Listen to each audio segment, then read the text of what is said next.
in those 40 minutes and then open to questions. Thanks, Ed. Thank you, Mike. Right. Evening, everyone. Thank you very much for having me. Thank you, Mike, for the introduction. I will try and keep to 40 minutes. I'm afraid I will also waffle about this. You're really pleased to hear. It's loads of pictures and no writing, so you can just occasionally look at big shiny kit in a field. So yeah, I'm going to run through our system and what we do and how we do it. Mike and I have already had this conversation. I have an issue with the word regenerative as a thing.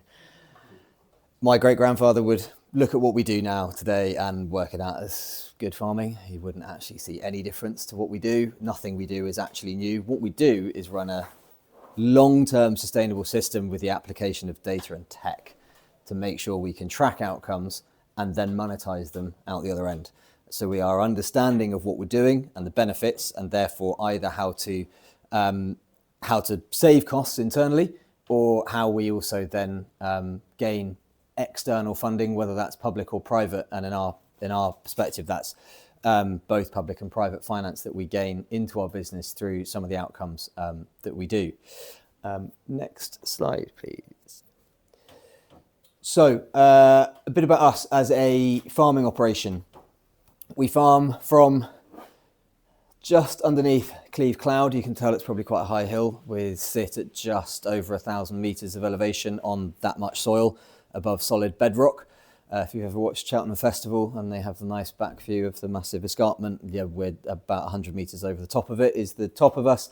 And we farm down through the Thames Vale, down towards the edge of Reading. So we have a full range of soil types, from the worst Cotswold brash you've ever seen in your life, through red blowing sands, gravels, down into proper Denchworth clay, where if you cut it into blocks on a wet day and left it outside in the sun, you'd build a house out of it next week. So we cover a fair chunk of variety of land. We're a relatively large business. We've got 3,500 hectares of in-hand farmed owned land as an operation. We manage another 2,000 hectares externally through clients. One of those clients, when we get to the end and we do the financial bit, one of those clients is a non-believer in the world of regen. I'm very happy with that. He's a client. He pays us to do a job. We do a job for him. However, he's a great control mechanism when it comes to costs. And thankfully up here, no one can work out who it is. So I'm safe in the pub when I go home. We are a fully mixed system. We always have been. We've always had big herd of beef cattle. So we carve 250 head of pedigree beef shorthorns. We lamb just over 3,500 ewes. The ewes are all lambed outside. Sheep don't come in a shed. It's far too expensive. Half the cattle are kept outside all year round. Now we've integrated them into the arable system. We have a 5,500 pig place finishing unit, all indoors, which is supplying M&S with pork. We supply Morrison's with beef. We supply Waitrose with lamb. We have just over 400 hectares of lowland forestry, which we work in conjunction with 2 other big local estates. We put it all through one big sawmill. We have diversified our cropping. We used to have 4 combinable crops. It's really easy. The bulk of our arable is up here. Just off there is Portbury Docks, the second largest grain export terminal in the country. It was really easy for us to grow commodities and shove them on a boat and sail them to Europe back in the day. So we used to grow 4 commodities. We now have 18 different combinable crops through our system. That doesn't take into account crops that aren't combinable. So in total, last year, there were 23 different crops in a rotation. I like to make my life hard. I like filling out forms. We also, as an external part of our business, run a set of commercial and residential property and tourism, and then the natural capital outputs on top of that. So that is where we fit private funding into all of this. So everything that is paid for within some of our farming system comes through public money. So that's, in our side of the border is through now the Sustainable Farming Incentive. However, we also gain private finance from 2 insurance companies and 3 water companies for the outcomes that we can achieve for them, as well as then money through supply chain agreements when it comes to what we do with where we sell our commodities to and the data we can provide behind them to prove outcomes for either Scope 3 emissions analysis for big supermarkets or big processors, or generally selling into more niche specialised markets. I will give the caveat now that what I'm about to go through is not me trying to tell you what to do. What I'm going to go through is our system and how it works for us and what works in our context. Every single farm has its own context, and I get to see that, with how we run different entities across our own farming operation. What works on Cotswold Brash doesn't work on solid Denchworth clay, and we mix how we do things. We still run a massive great plough, still part of the system, just we put it in the right place. But hopefully this evening will give you an insight into parts of the 5 principles of regenerative agriculture that actually can be context specific to anyone. So it's not a case of this is the right way to do it and everyone else is wrong. This is more, this gives an insight hopefully into a way in which all of this can be amalgamated into a business. And there are certain bits that you might go, yeah, that sounds like a great idea. There's certain bits that you might wave at me and tell me I'm a fool, which I'm very happy about as well. I like contentious questions, he says. I'm going to regret that. People chuckle. Moving forwards. I can't remember what my first slide is about. I think it's soil, isn't it? Am I next one soil? Yes. So when it comes to what we look at as a farming business, so when I came back, a really brief ramble through my background, farmer's son, all of us as siblings, as 4 of us, ran away from farming as fast as we could. We went to university. All of us did other things because mum and dad went, you don't have to be here if you don't want to. We all went, brilliant.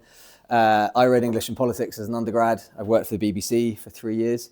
I then realised that actually maybe I did quite enjoy farming and I should probably get out of a basement in Broadcasting House in central London and go and do something useful. So I went and trained as an agronomist with Hutchinson's. I worked in the east of England for 2.5 years, looking after high input crops on the fens, a lot of brassica crops, spuds, sugar beet, etc., vining peas. And I looked at the system and went, oh, this doesn't feel quite right, actually. On a windy day right now, or probably 3 weeks ago, watching dust clouds move across the fens as you watch peat blow into the wash, going, that's not that helpful. That's taken couple of thousand years to produce that, and we've lost it in an afternoon because we put sugar beet in and it's into an onion bed. And then I wanted to come back to our farming business, and my dad sat me down and went, right, well, if you're going to go off and do your masters, so I did my masters then in agribusiness, agricultural economics. Whilst doing my masters, I had to come up with the worst case scenario plan or how to fix it. This shows how old I am sometimes.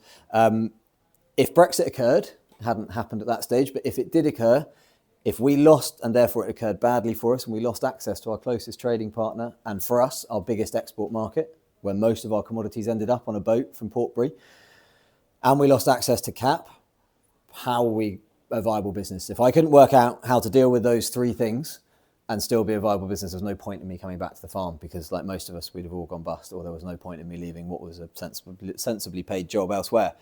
So I spent my year doing my master's degree and worked out a system that I felt would work and put it into a business plan. And part of that is focusing on soil health, water quality, biodiversity, supply chain management, and removal of external risk. So the big one right now is the fact that we use 50% less artificial end than we should for the size of farm we are and the operation that we are, which means I'm 50% less exposed to Donald Trump's whims and other idiots in the world who like to ruin things for everyone.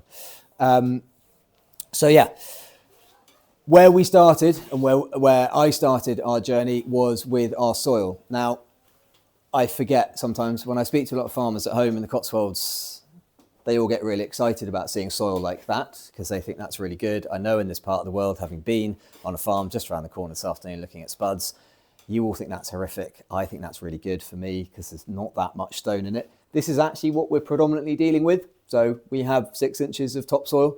That is a crop of wheat. That's 6 inches of topsoil, and that is sheet limestone bedrock. It's fun, isn't it? Yeah. You can all complain about your soil. It's not that bad. If you can grow spuds, you're fine. Hence the fact that if we plough any deeper than 6 inches, all we do is bring up rock. Which is why we very quickly moved away from ploughing quite a long time ago. We were a min-till adopter early because we worked out it was a massive cost-saving device. But starting with our soil is one of those key 3 underlying principles as we go through. So soil, water, and biodiversity.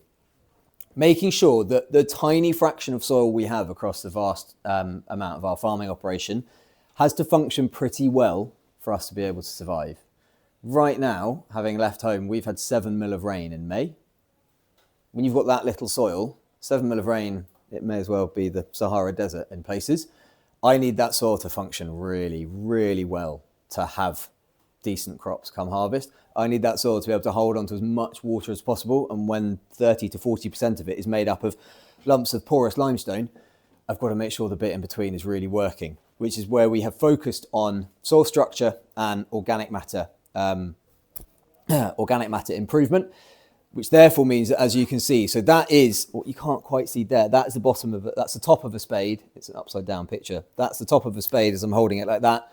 That is the bottom of a spade. So that is an entire soil profile, and we get happily root penetration to the bottom of the spade, which puts us to about there somewhere, which means roots are moving beyond that. We are utilizing the full asset of our minimal soil. So by the application, by working on our soil structure, we're allowing those roots to gain access to as much soil as possible, therefore gaining us the most amount of water availability in a time like this, the most amount of nutrition, and the most amount of engagement with soil bacteria and fungi. Soil is a living entity. My dad actually came this side of the border to go to university to breed agriculture at Aberdeen. So I don't hold it against you all that this side of the border taught him what to do. And he now admits it might be the wrong thing. However, when he was at university back in the 70s, it was the drive for more, drive for production. Get as much out of that as you can, because the more you produce, the more you get paid, the bigger your profit is, everyone's happy. What he's now realised is once you've taken everything out of that, it takes a very long time to put it all back.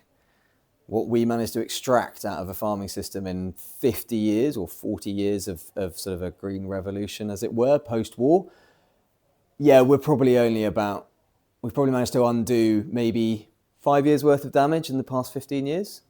5 years is better than nothing. We are working on it, because actually when you look at, we're lucky, I'm 7th generation to be involved in our business. When you look at the yields that my grandfather was getting without the application of N, he was still getting 5.5, 6 tonne a hectare of wheat, effectively in an organic system. It wasn't called organic, it was more the fact that he didn't have a bag of nitram in the shed and didn't have any fungicides to hand, but he was getting 5.5 to 6 tonne a hectare of wheat. Well, we now, organic farms around us that haven't worked on their soil health properly, get 3 tonne to the hectare, maybe, just if they're lucky in a good year.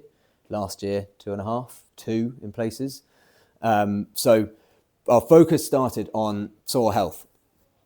Next slide, please. So these are the 3, you've seen that's some really bad limestone brash. That is actually a nectar plot on purpose. That's been taken out of production because trying to grow any crops on that is rubbish.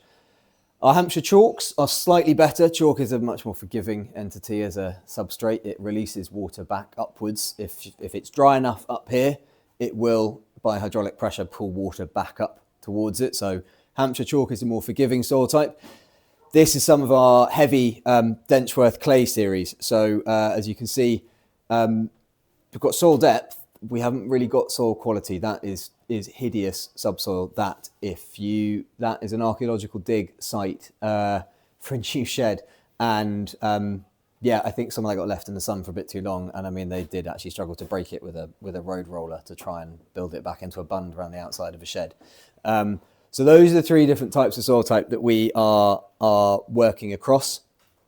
We do get some, you can see in there, so this is in the same farm site, dog for comparison of depth, the actual ground level is about there.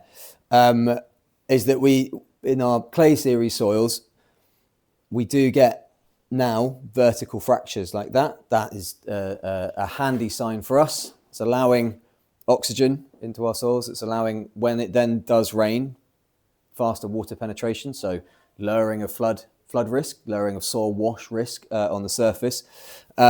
And also allowing better root penetration, which we are finding when we dig soil pits now, especially in our clay soils.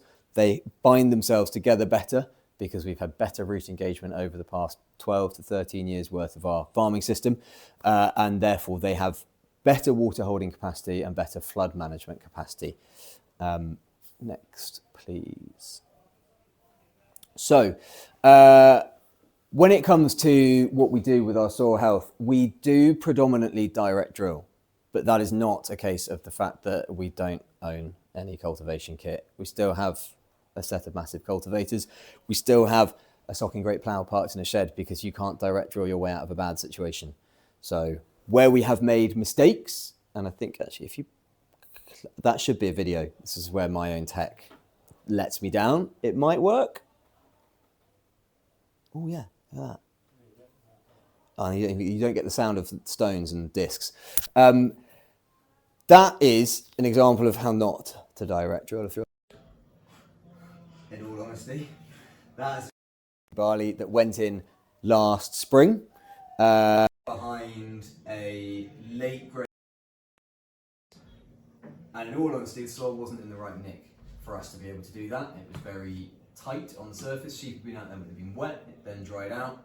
We thought we conserve moisture by direct drilling. It was the worst decision we'd ever made, because as you can see the coulter row hasn't managed to close itself over. That, I think, ended up in a silage bale as a crop of malting barley because we gave up with it. What we should have actually done, which is what I tell other people to do, is look at your own business, but also each field in its own context. For the greater good of that soil health, pulling a cultivator through it would have been a benefit to it, because actually we would have removed that surface compaction, we'd have grown a better crop, and a better crop with better root engagement, engages with soil better, feeds soil fungi, feeds soil bacteria. The minute cost in the grand scheme of things of pulling a cultivator through that to be able to, instead of growing what was probably going to be a 4 tonne a hectare crop of malting barley that ended up in a silage bale, because we were short of food because it never rained in our part of the world last year. Actually, we probably should have spent 50 quid a hectare, pulled a cultivator through it quickly, and it would have been on aggregate more beneficial to soil health than just by going down the route with blinkers on going, it says you've got to move less soil, so therefore I'll never move soil again. Because also, if you've made a mess in the autumn, we grow maize as part of our rotation for 3 local dairy herds. You cut maize in the middle of November, as we've done before, you can't direct drill your way out of that situation. It's like you can't also get away with direct drilling after a late lifted crop of spuds. It's not going to work. Therefore, actually, cultivation in the right place is not a bad thing. What has saved or helps our ability to direct drill is on the right hand side. That is a catch crop. So that's that day. I think that's putting a crop of spelt in the ground after a crop of wheat. So that had been wheat cut in August. We put in a quick catch crop. Now normally with catch crops we'd graze them, we'd get sheep in there really quickly. It was one of those autumns, it doesn't look like it was raining. That was an autumn where it rained basically every 5 minutes. So, but what the catch crop had managed to do is A, hold the soil together. So in a wet autumn allows us the ability to still direct drill, and those either been nobbled Roundup 10 days previously, but up until then they've been working as water pumps, taking water out of the ground and transpiring into the atmosphere. So that ground is more drillable by the fact that we've integrated a catch crop into the mix and not just left it as stubble. Leaving it stubble makes it more drillable than having made a false seed bed that was too fine and too nice.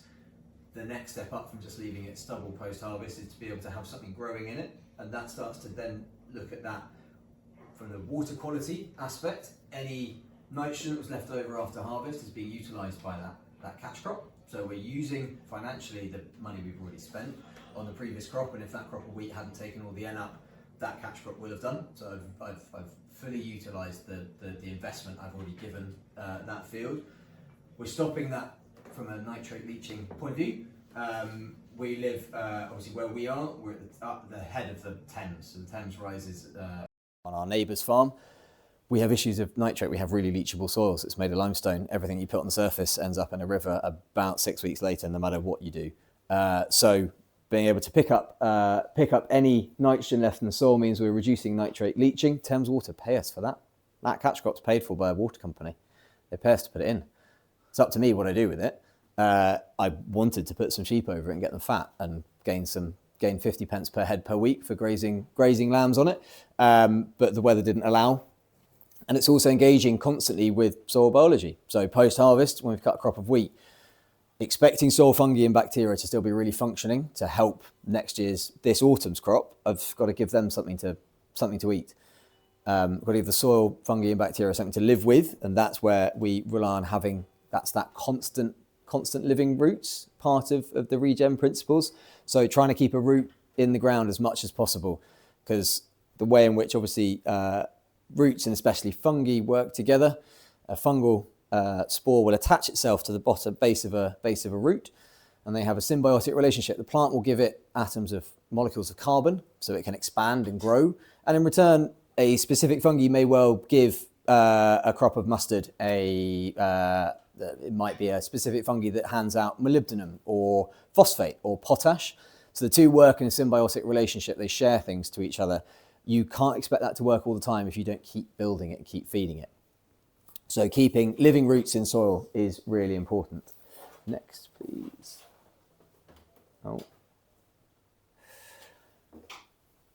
Having worked out within catch crops, cover crops, keeping soil engaged, keeping bacteria and fungi engaged with plants, the last thing I want to do is then go wrap a seed in fungicidal seed dressing, try and isolate it from all that stuff that's trying to help it, and plonk it in the ground.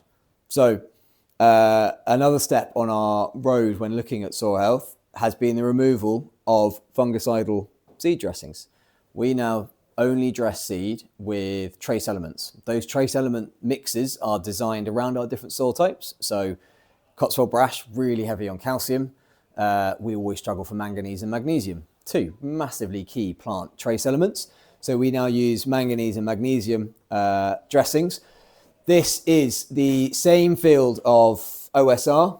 It is the same field of OSR. It was a drill trial. That is treated hybrid OSR. That's our, treated conventional OSR. That's our untreated with a phosphate and potash mix of trace elements.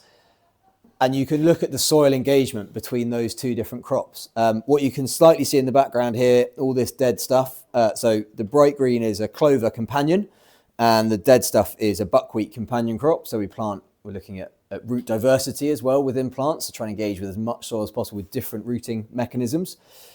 But the difference between that and that is a difference of about 1.5 tons a hectare when it comes to harvest. That rape plant with that amount of soil engagement has access to so much more nutrition than that, means that we gain a much bigger yield out of that at a much lower cost. So when we start to do tissue tests and sap analysis in the spring, this plant needs an awful lot less intervention from me as an agronomist and as a farmer than that. That, OSR is a lazy plant at the best of times, is desperate to be spoon-fed everything from above. That, relatively speaking, will get on and live with itself, and will still produce 4.5 tonne a hectare of rape at a maximum N usage of about 160 kilos. No fungicide, no insecticide, no growth reg, because we'll put sheep over it really quickly and regulate its growth. We use plant genetics to make sure that we're growing things with the RL7 gene, so we get no, so leaf foam is not an issue in the autumn, so we don't have to use autumn fungicides. That again plays into water quality aspect. If we're not applying fungicides to what might be quite small crops of OSR in the autumn, we don't have any risk of then fungicides being found in watercourses, etc.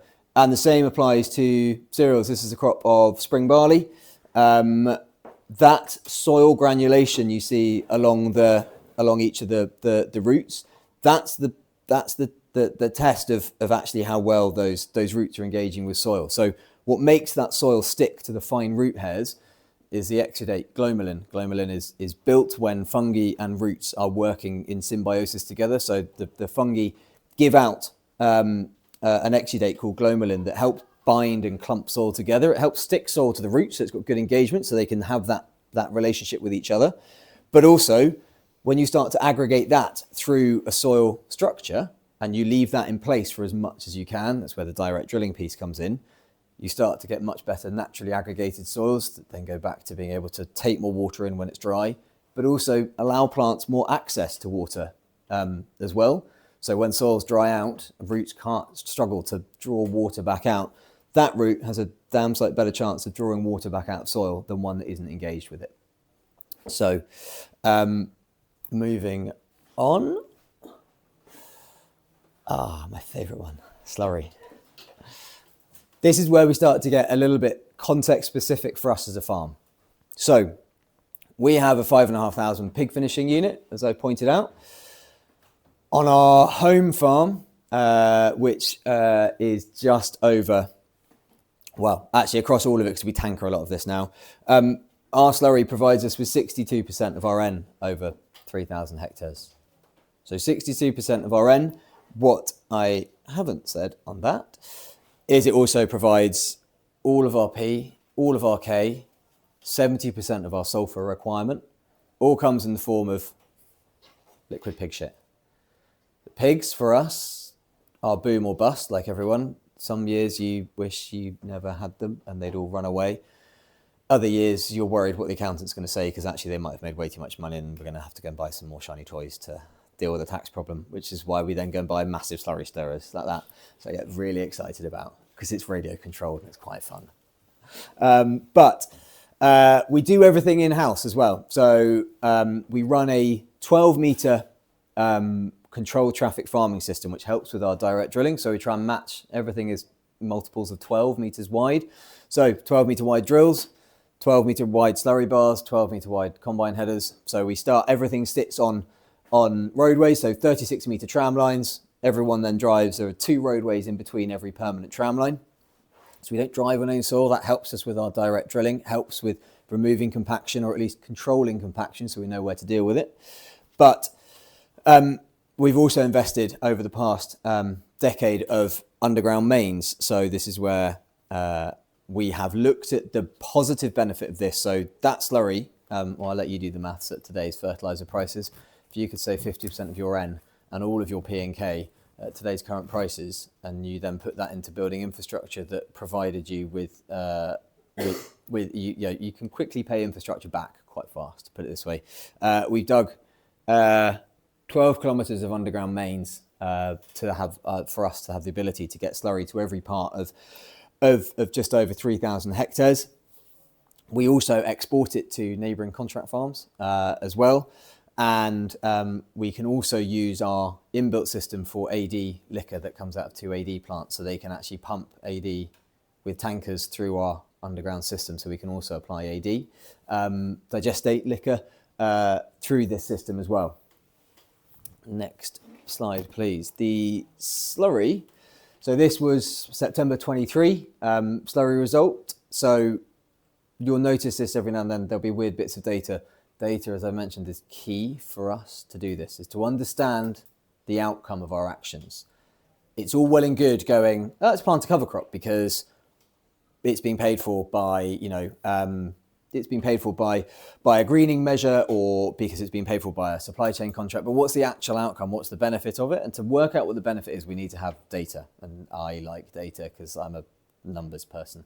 And I like a spreadsheet because I'm very sad and it keeps me excited.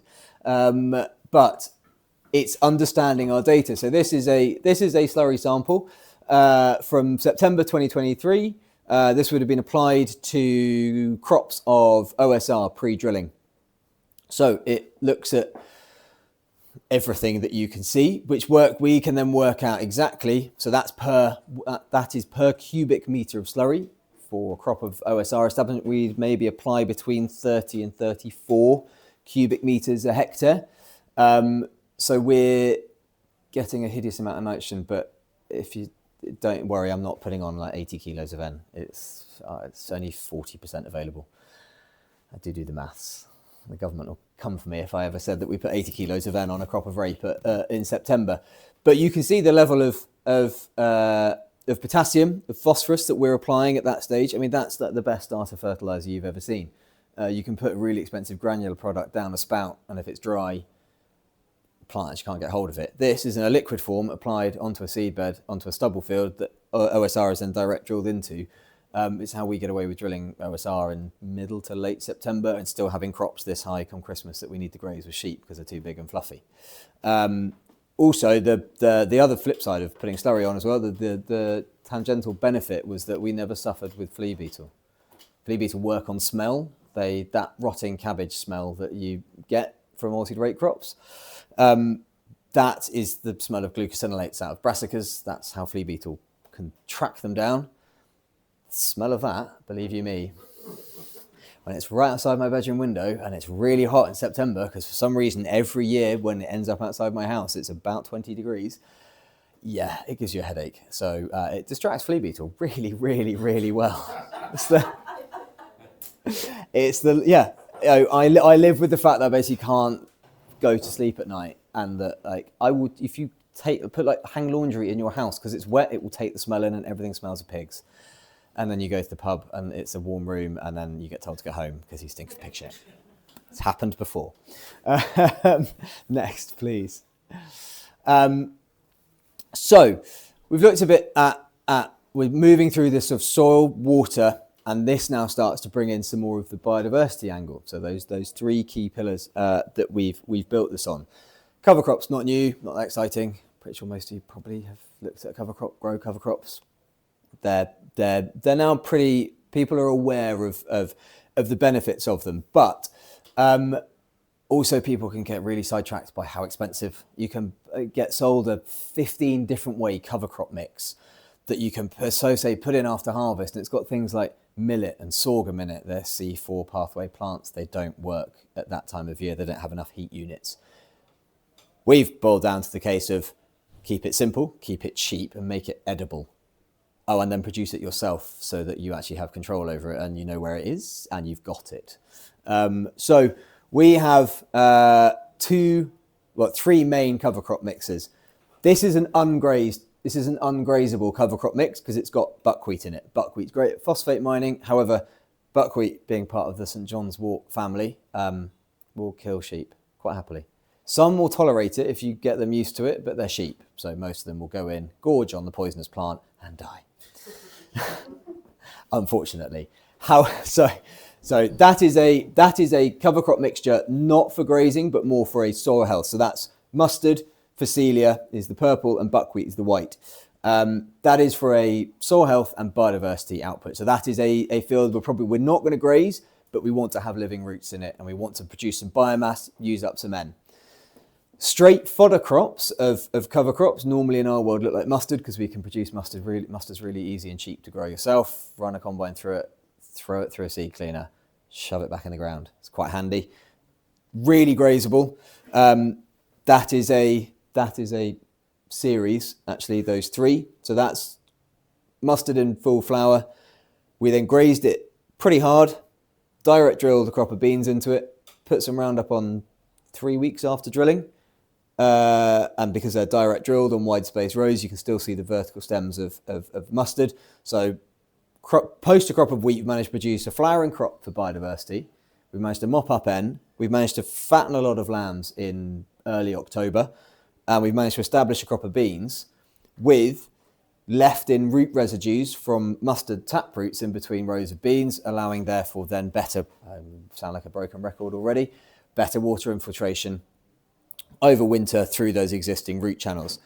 This is a slight mix of that, but we drop the buckwheat out for homegrown spring oats, which give us some good grazability. The spring oats, mustard our shepherd, who's an expert at this, reckons that in our part of the world, mustard will last to the shortest day of the year. Beyond that, it's not worth grazing because it tends to have been hit too much by frost, and not even our ropey old lambs will eat it. But from my perspective, the root mass I need from a taproot from a mustard plant, but the spring oats give us the grazability through till March to drilling a spring crop. Yes? Do you know what issues with clubroot if you've got mustard and oilseed root? So within our 23 crop rotation, they're a long way apart.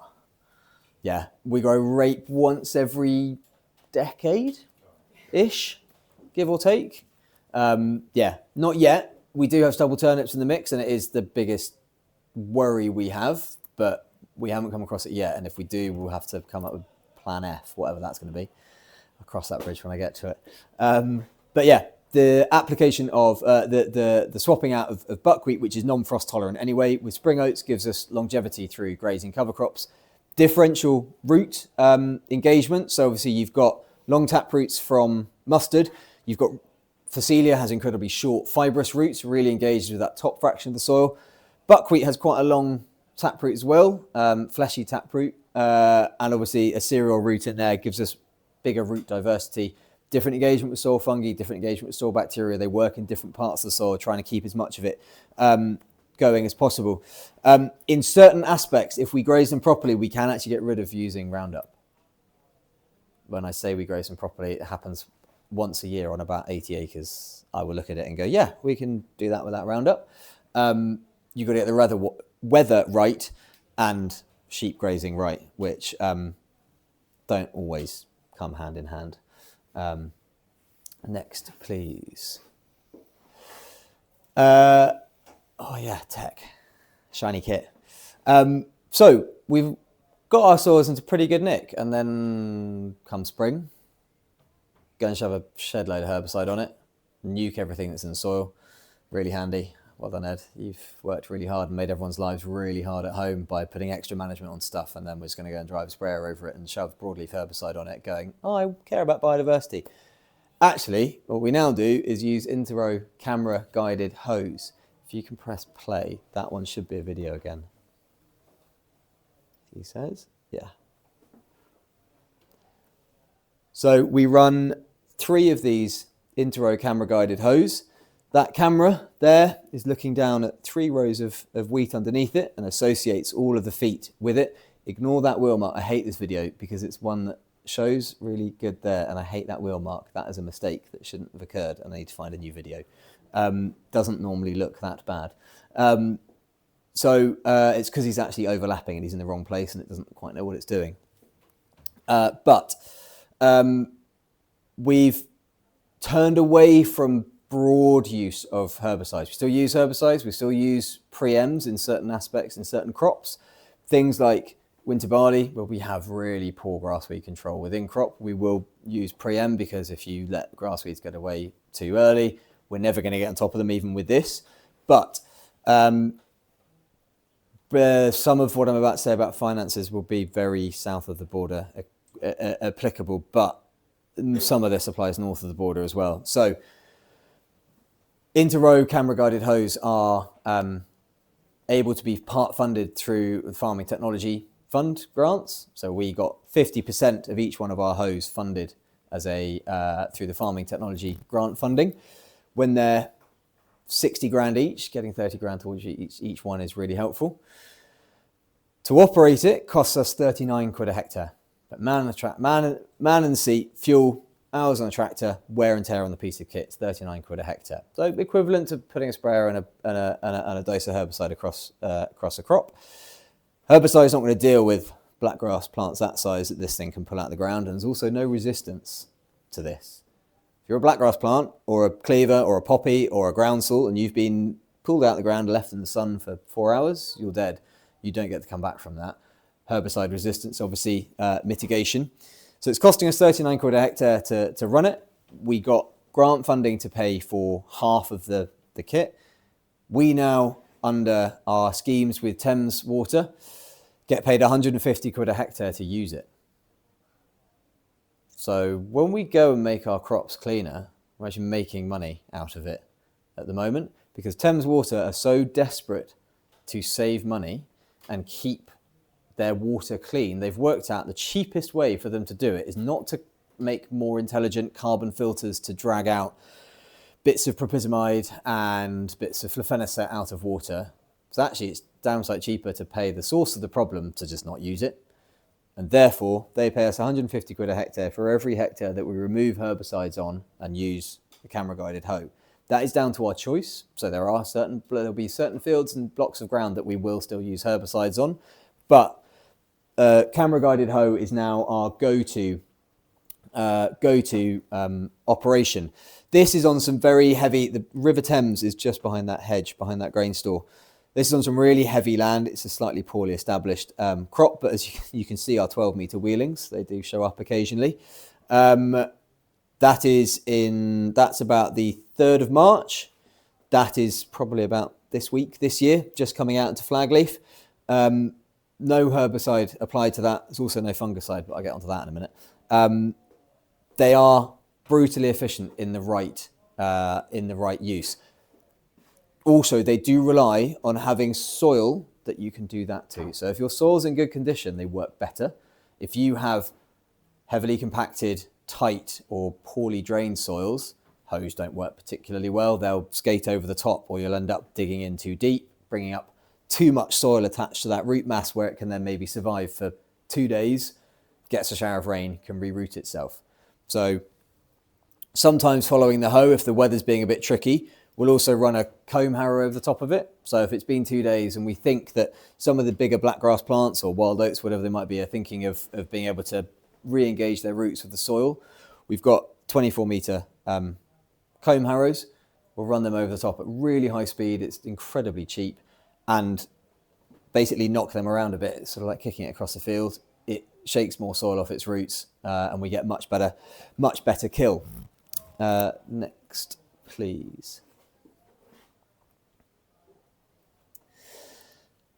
Going back to starting to look at costs here and some of the tech. So, not sure if you can read this, but I need to update some of my stuff because this is 2019, 2021. But same field, growing a crop of wheat. So it's the same field, clay piece, growing a crop of wheat in 2019 and 2021.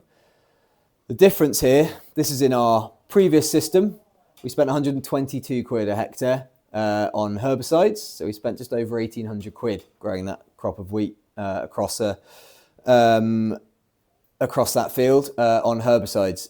With the use of the hoe, we've got that herbicide cost down to 34 quid a hectare. We have also managed to reduce fertilizer from 84 quid a hectare down to 77. We have reduced, where's my other one gone? Annoyingly, it sometimes doesn't put this in the right order, which really irritates me. Fungicide dropped from 55 down to 45, so we've dropped another 10 quid a hectare out of fungicide. But this shows what this can do when it comes to small wins. None of this is that, it's not that big a win, but actually you suddenly look at the total, the value of growing a crop of wheat in inputs. In our old system was we spent 6,091 quid on that field on inputs. We spent 3,728 in our current system. So small incremental wins have meant that we've nearly halved our input costs. We're still gaining the same yield at the other end. Therefore, net margin is improving. When it comes to how we do this, this isn't a full broad acre operation. We don't go out and go, right, let's go and hoe 1,000 acres of wheat for fun. With the utilization of tech, this is what I do when I go crop walking, is I draw that is an NDVI scanning data, so that's light reflectivity of green area. So that's satellite picture taken from space. We get them every 2 weeks throughout the growing season, shows positive and negative change in green area indexing. That was done just after sheep grazing, which is why it looks a little bit red in too many places. But that weird shaped blob is me walking around a big patch of blackgrass that I wanted him to hoe. That then speaks through that and John Deere, our John Deere system, that the operator doesn't have to judge me going, oh, it's the third tram line along, and when you get roughly in line with the telegraph pole, you can turn around and go back again. I've mapped that. That camera and the isobus system through that hoe knows exactly what that map looks like and will put the feet down exactly where it's supposed to. Then it's my fault that if he's left some behind because I didn't draw the picture properly. But it allows fully efficient use of operations through crop walking. That is then mapped and is also then used as proof for Thames Water in the fact that we have actually carried out this operation, and those are the areas that we covered, and this is what the camera saw, because that camera will log fields as it goes. It basically writes a report for itself and it tells you where it's been, what it's seen, because that camera can differentiate between that crop of wheat, and it can also differentiate between what it sees in between the rows. It looks at yellow green light, blue red light, and green blue light. Plants reflect light at different wavelengths. Those 3D cameras in that control center work out the differentiation. It can't tell you exactly what weed, but it knows what it sees is cereal crop, and it knows what it sees that isn't cereal crop. So it then gives you an indication of how much it's seen. It gives us an indication of weed pressure and what it might have achieved. Moving forwards. The next bit is then how we remove fungicides from our system. So I've got really excited about soil. I've got my soil in really good health. I've got it engaging with fungi. I've managed to remove herbicides, or a lot of herbicides, from our system, and we've kept that going. We get to the beginning of the growing season, and I go, oh, I've got septoria. Oh, I've got yellow rust. Oh, I have to go and cover it all in fungicide really early doors, because as an agronomist, I'm going to say what every agronomist says. Well, you don't get on top of it now, you'll be fighting it later, and it gets much more expensive. So it's better to go out with a good T0, and you'll be set right for the season. Well, the problem is going on at T0, you've got quite a lot of open ground. 30 to 40% of your chemicals not hitting your target, it's hitting the soil. A fungicide that can kill a fungal spore in a leaf will also decimate your soil fungi. Sometimes people forget that link comes together. We have 3,500 ewes at home. They're not my pride and joy. I'm not a stockman. I'm an arable farmer. My dad's a stockman. He thinks they're wonderful. He thinks that what we do with arable farming is just what we're doing when we don't have livestock in it. It's basically his view of arable farming. But we're working out how to actually make our sheep flock pay better. Having them isolated from arable crops, and the only time sheep came into the rotation was to graze purpose-grown fodder crops, wasn't quite working. And actually this, I have to hold my hands up, and he's not even here. I'm going to be nice to him because he's not here. Normally when my father's loitering at the back, he throws something at me at this point when he goes, this was my idea. As a grumpy old man, I can do regen as well. It started when we had a failure of a crop of maize, completely rubbish crop of maize, but it had all its inputs put on it. It had a massive dose of slurry and FYM, and we scrapped the crop of maize, drilled some wheat nice and early. Come February, I was looking at a crop of wheat that was about this deep. You could virtually walk across the top of the canopy. It was full of mildew, full of yellow rust, and I, in my agronomist head, was going, it's going to cost us a fortune for wheat worth £180 a tonne. What was the point? Dad jokingly said, well, your grandfather would have grazed that and you walk all the disease out the gate with the sheep. And I begrudgingly said he could try it. This is me, the one who's supposed to be changing our business, getting antsy as an arable farmer, going, why do I want 1,000 lambs standing in a good-looking crop of wheat? It's now part and parcel of what we do. We graze every single acre of winter sown cereals. So that is, and now also oilseed rape. So oilseed rape, wheat, rye, triticale, oats, spelt, durum wheat. What else have I got in the mix these days? That's about it. Winter barley, all get grazed by sheep. So we tend to start at about Christmas time. So that is a field. This is obviously the same field. I do try and take pictures in the same place all the time with reference points so that people don't think I'm lying. This is a crop of illicit biscuit wheat for McVitie's. 22nd of February. So this is a 20 hectare field. We had just over 1,200 lambs out there. We tend to try and mob lambs together into groups that are big enough to never spend more than 10 to 12 days in one arable field. The problem is they spend more than 10 to 12 days. The stuff they grazed first will have tried to push out a new leaf, and they'll then go and graze that new leaf because it's a damn sight tastier than an old disease leaf that's been there for 3 months. So you have to try and mob them together in groups big enough that they can manage to clear a field and keep moving. So we tend to put them fairly we don't change numbers. Once they're in a mob, they're in a mob. Some small fields they might only spend 4 days in, and that's the way it is. Big fields, we will split in half. We try not to, because obviously sheep will walk a fence and it's really boring to have a track through the middle of a field, but it's not the end of the world. 22nd of February, 24th of May, had no fungicide, it had no herbicide, it had been hoed, it had been fed predominantly by slurry from an N perspective, and we focus on micronutrition, as I said, with sap testing and tissue analysis. Got a crop of wheat that looks pretty conventional. Cut on the 15th of August, it was slightly damp, admittedly, haven't had that for a while, doing 8.78 tonnes to the hectare. It's not bad going for putting some sheep across it after direct drilling it, running a hoe through it where we get paid to go and do it anyway, and dropping out fungicides and herbicides and spending about 15 quid a hectare on trace element nutrition, which for us in this scenario, in this field, it's predominantly manganese, magnesium, boron and zinc.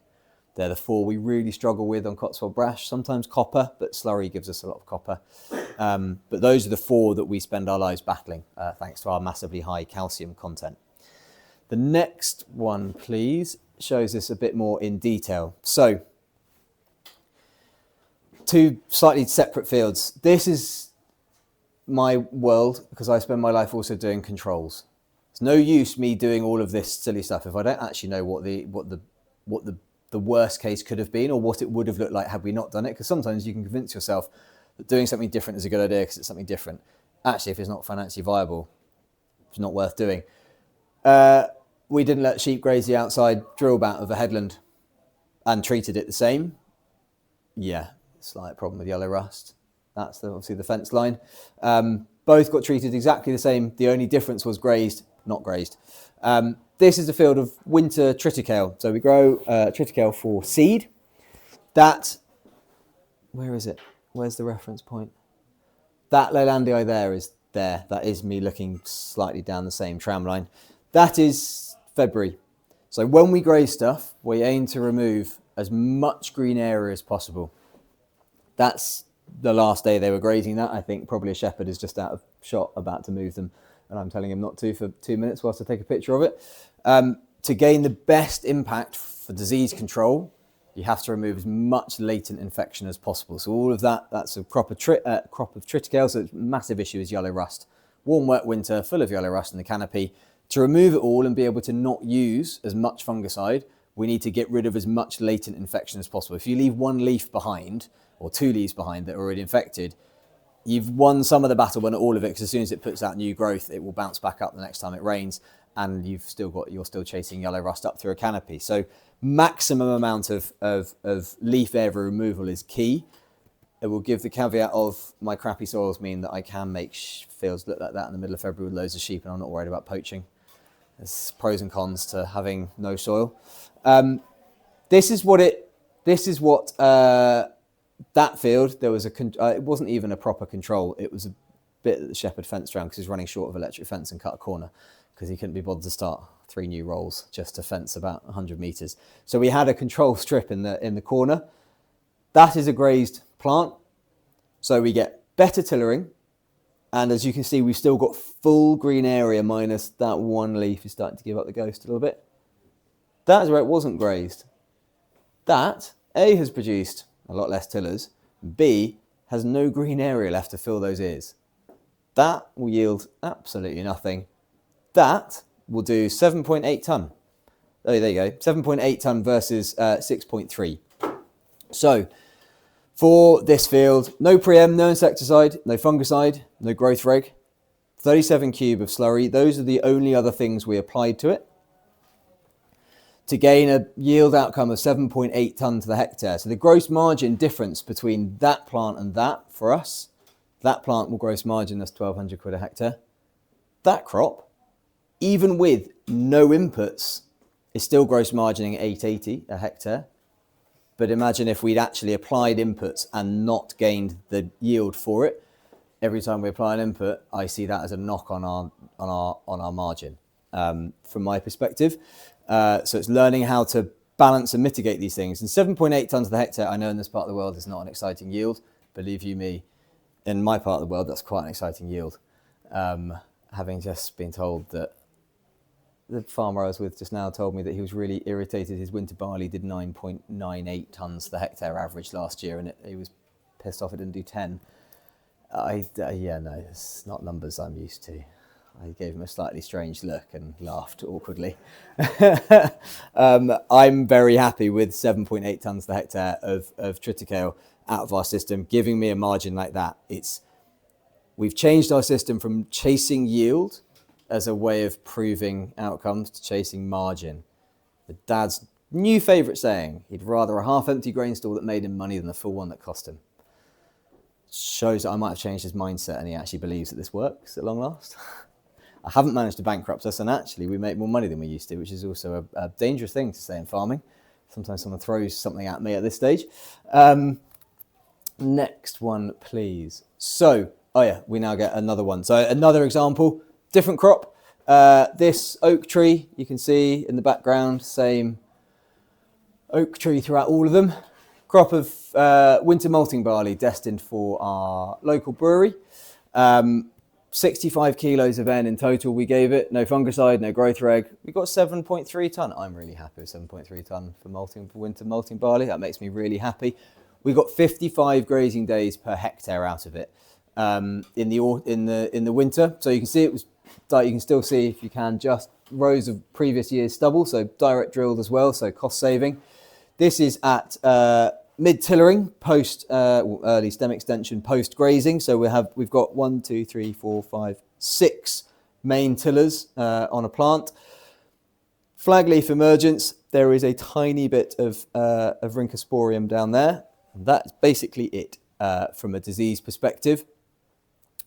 Just showing that we can do this with different crops. This is done a different year, but 55 grazing days per hectare. When we start to look at how we account internally, livestock operation is separate to the arable internally from an accountancy point of view, so we don't hide costs and expenditure from, if the price of beef is crap, the cows don't get hidden by the fact that the price of wheat might have been quite good. We account for them separately, so therefore the sheep operation has to pay me, as the arable side, 50 pence per head per week for every mouth that it sends into the arable side of the farm, because actually I'm providing them with grazing that's worm free, that's on fresh ground, at a time of year when we are historically short of grass, or a time of year when if we grazed grass in February, March, we wouldn't have it then in April, May now when we need it.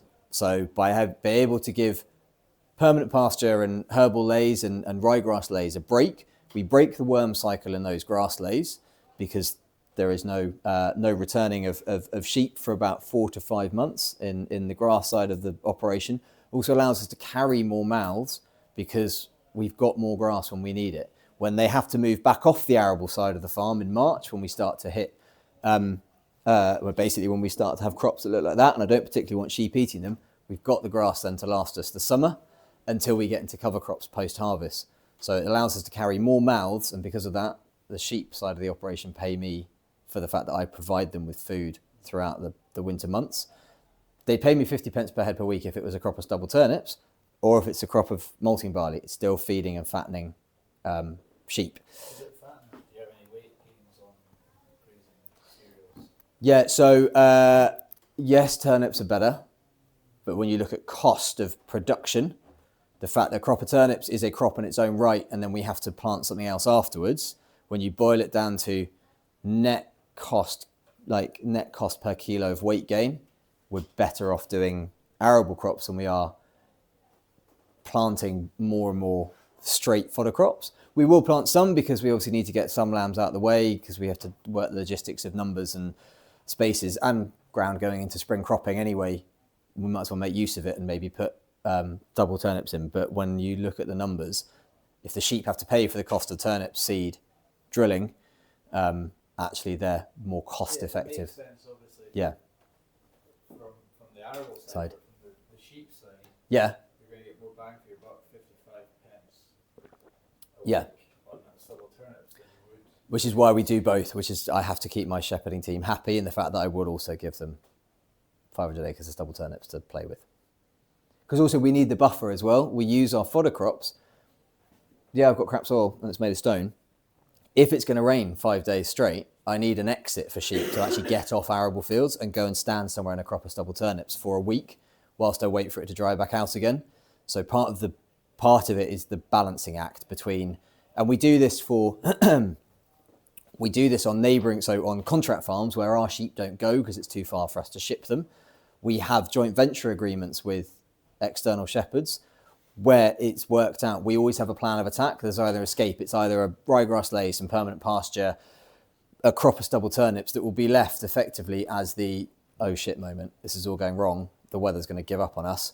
Fine, go use it, sacrifice it, we don't care, we'll deal with that to save an arable crop. Although I do say this, we've never actually killed an arable crop by grazing, ever. And I will stand by that, and you can all hunt me down and find me. And no one has yet, and I've said this for a long time. I've said this to a lot of farmers over the years, and no one has yet sort of found me and gone, you, come here. You promised me I wouldn't kill my wheat. You might piss it off, but we've never killed any. But having a planned escape route, so making sure that we've got enough fencing up. We always have the next 2 fields fenced, so we can always bounce them. If it's going to be wet, we can bounce them from one field, sorry, my shepherd would kill me for this. Lift a fence up, not pin it down. Never teach a sheep to go under a fence, because it puts its head down and go under it again. Move them, we can bounce them across arable fields in a rotation really quickly, or have an escape route to, a crop of stubble turnips or a stubble field or a grass lay. Next one, please.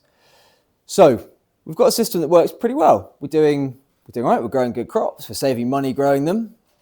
We're getting external financing in to do certain things to some of our crops.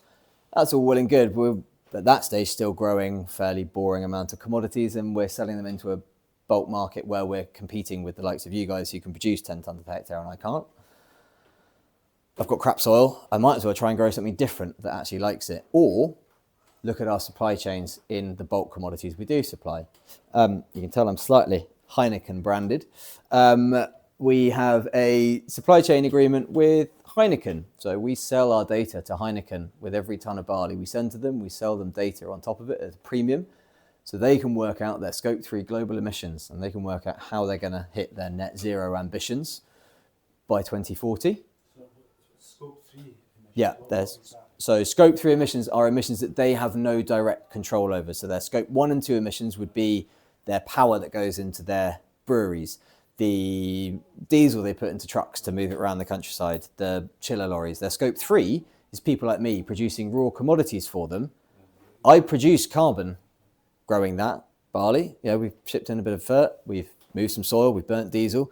They need to understand what their Scope 3 emissions are to try and mitigate for them. They can't control them, but they can work with me to understand them, and then they have to pay me for that knowledge, because I can prove that we produce malting barley actually that helps them in their Scope 2 emissions, because we fix carbon in the soil whilst growing malting barley for them. Heineken are happy to pay for that. Phacelia. Many of you have probably grown it in a cover crop. Anyone growing Phacelia in a cover crop?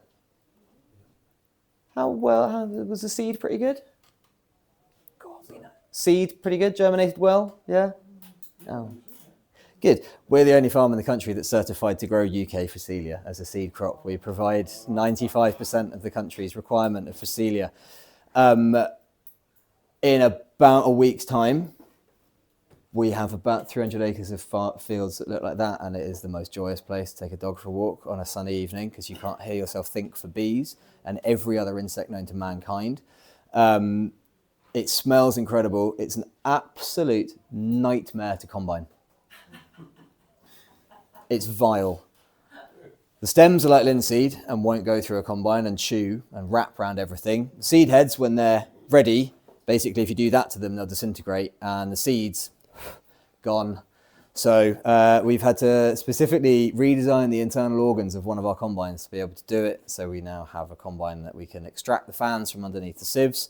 We can put the rotors not even into slow mode. The rotors basically don't move as it goes through. We have to open the drum wider than New Holland would like it to ever be opened, but we now have a setting we can crank it out of the way.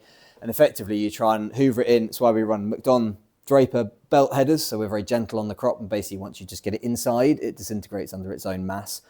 And then we run it across gravity separator tables 4 times to clean it out before we then get to sell it to people like you. We have supply chain agreements with a local flour mill. So we grow spelt for a local flour mill, Cotswold flour. We grow rye for Ryvita. Both of these guys pay us a premium for data outcomes when it comes to what we do around our farm. So that's increasing soil organic matter. That's reduction of fungicide usage. That's looking at amount of water infiltration, increase in water infiltration rate, etc.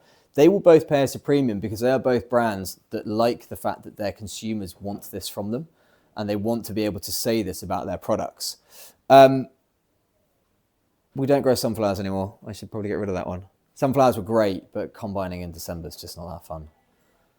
I say that, I mean, I'd never drive the combine in December, but I was told repeatedly that they didn't like driving combines in December. It was not okay.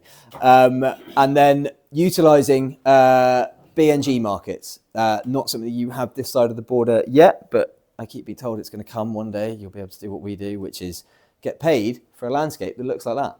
It's just not bad going.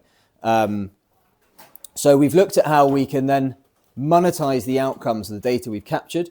Either that's through niche local markets. So yeah, Cotswold flower for us is a really niche local market. Spelt is a slightly strange crop they wanted us to grow. It's really cheap to grow, fits our system. They pay us a really good premium for it.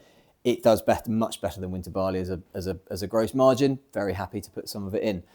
Or working with bigger brands in bigger commodities where we've managed to add some value because of the work that we do behind the scenes. But the only way we can add that value is because we capture the data to prove the outcome. It's not just a case of me saying to Ryvita or Heineken, oh yeah, we're really good and we're better than everyone else. And it's not that we're better than everyone else. It's more the fact that Heineken can look at data and prove an outcome from an action. And therefore, that helps them not to make this look like greenwashing. I think the last exciting bit now is we get to look at numbers. Yeah, we do. Right. Can everyone see that, or is it quite small? I'll talk you through it. Right. This is where I use my my client, who has been a client of ours for a very long time, but he doesn't believe in any of what he calls my claptrap. It's fine by me. He's the boss, his farm, he gets choice. Green is our system. Red is my client's system. You might have already an inkling of where this is slightly going. So we've got a crop of winter OSR this side and a crop of palladium, group 2 milling wheat on the other side. Both of these crops are sold into the same market. So both crops of palladium go to Cotswold flour. These come out of the factory in different brands. Both crops of OSR went to Openfield. Seed costs, always the same, basically. Fertiliser, 183 quid a hectare in our system versus 285 for a crop of rape, 130 versus 200 quid on a crop of wheat. Fungicide, 0 for rape, 14 quid for wheat in our system versus 78 and 87. Herbicide, 72 in our system for OSR. We still have to control blackgrass and OSR and poppies. We have to spend money on herbicide, unfortunately. In rape, I haven't found a way of fixing that one yet. 134 for my client.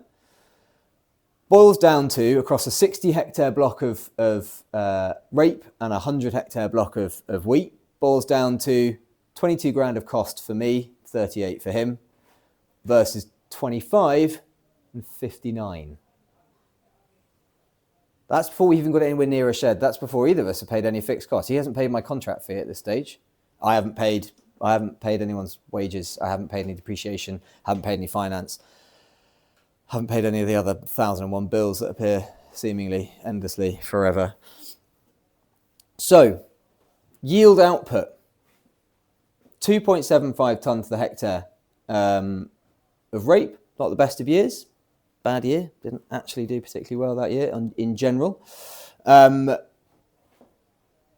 Both yields actually worked out the same, which slightly confuses me, but this is last year and it didn't rain, and I do this every year. So this year, once we get past harvest, I'll redo this one for this year. Last year's lack of rain hasn't helped my scenario, but at 2.75 tonnes per hectare, a sale price of £550 a tonne, 91 grand's worth of income. Total margin per hectare in my system is over £1,000. Total margin per hectare, my client's system, 876.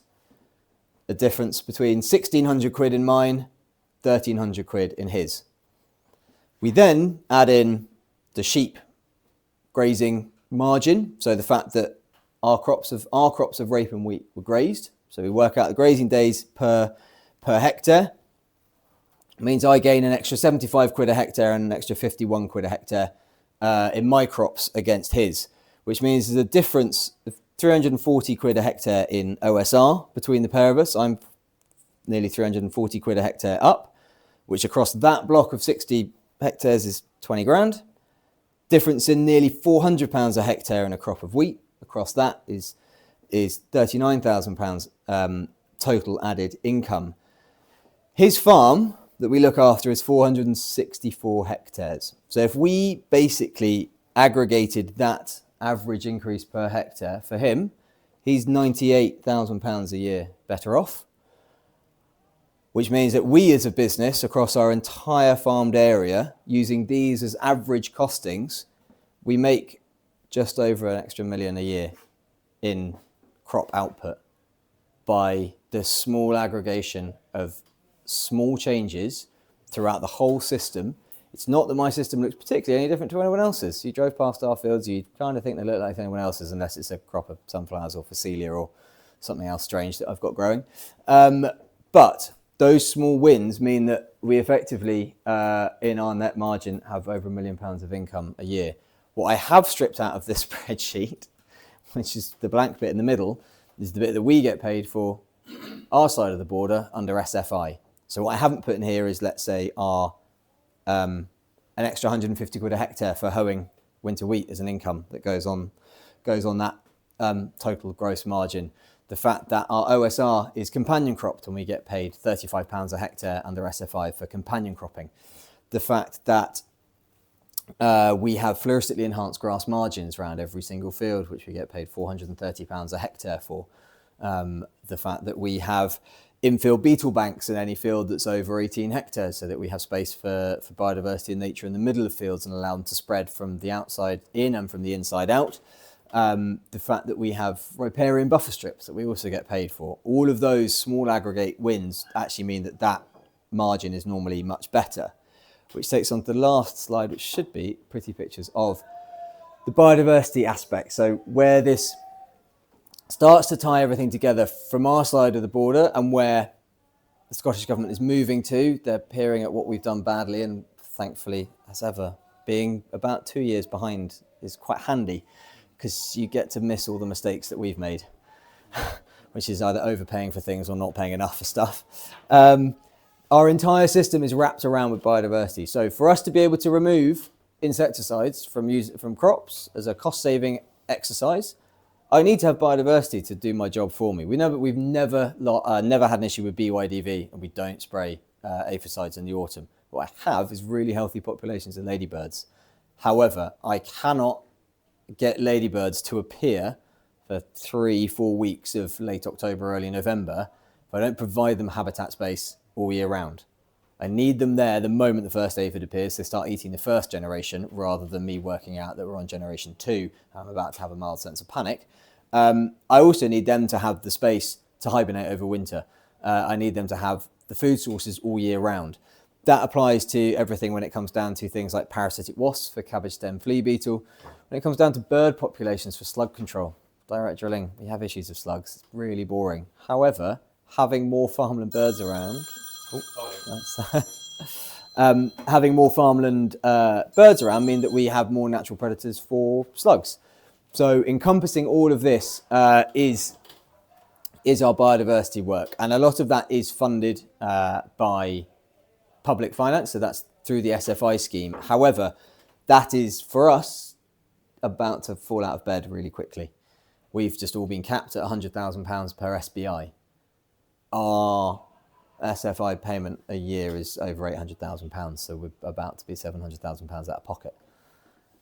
We've done the maths though, however, and worked out that 95% of what we already have taken out of production is more cost beneficial to us staying out of production than it is to bring it back into production.